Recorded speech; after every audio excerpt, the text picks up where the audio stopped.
Doctor Anika Hossain. আমরা সবাই বলি আমাদের পেশেন্টদেরকে, বিশেষ করে যারা বলেন যে দুবেলা দাঁত ব্রাশ করার পরও আমি আসলে তেমন একটা বেনিফিট পাচ্ছি না।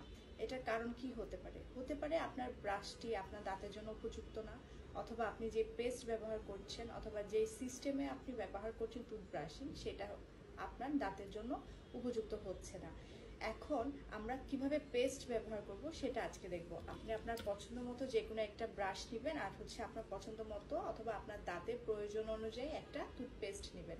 আমরা অনেক সময় পেশেন্টদেরকে দেখে থাকি যে অ্যাডভার্টাইজমেন্ট দেখা অথবা বিভিন্ন পেস্টের বিজ্ঞাপনে দেখা যায় যে প্রচুর পরিমাণ পেস্ট নিয়ে থাকি, বিশেষ করে পুরো মুখ ভর্তি করে পেস্ট নিয়ে থাকি ব্রিসেলের সমান পরিমাণ, যেটা আসলে প্রয়োজন কিনা। আসলে আমাদের পেস্টের পরিমাণটা হওয়া দরকার একটা মটর দানার সমান, জাস্ট একটা ফোঁটা মটর দানার সমান, যেটা পুরো ব্রিসেলের এত বড় করে নেওয়ার কোনো প্রয়োজন নেই। এতে কি হতে পারে, আপনার এই পুরো ব্রিসেল জুড়ে যখন আপনি পেস্ট নিচ্ছেন, আপনার কিন্তু পেস্টটা পুরোটা আপনার মুখে কার্যকরী হচ্ছে না। কেননা দেখা যাবে যখন আপনি এটাতে পানি মিশাচ্ছেন, কিছু পেস্ট পড়ে যাচ্ছে, পুরোটা কিন্তু আপনি আপনার মুখে ইউটিলাইজ করতে পারছেন না।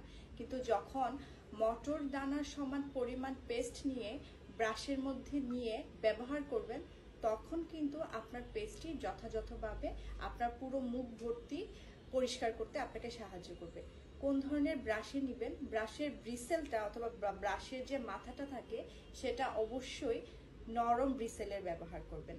কারণ নরম ব্রিসেল ব্যবহার না করলে আপনি যখন জোরে জোরে ব্রাশ করবেন, আপনার মুখের ভেতরে যে দাঁতের এনামেল থাকে, এনামেলটা ক্ষয় হয়ে যাবে।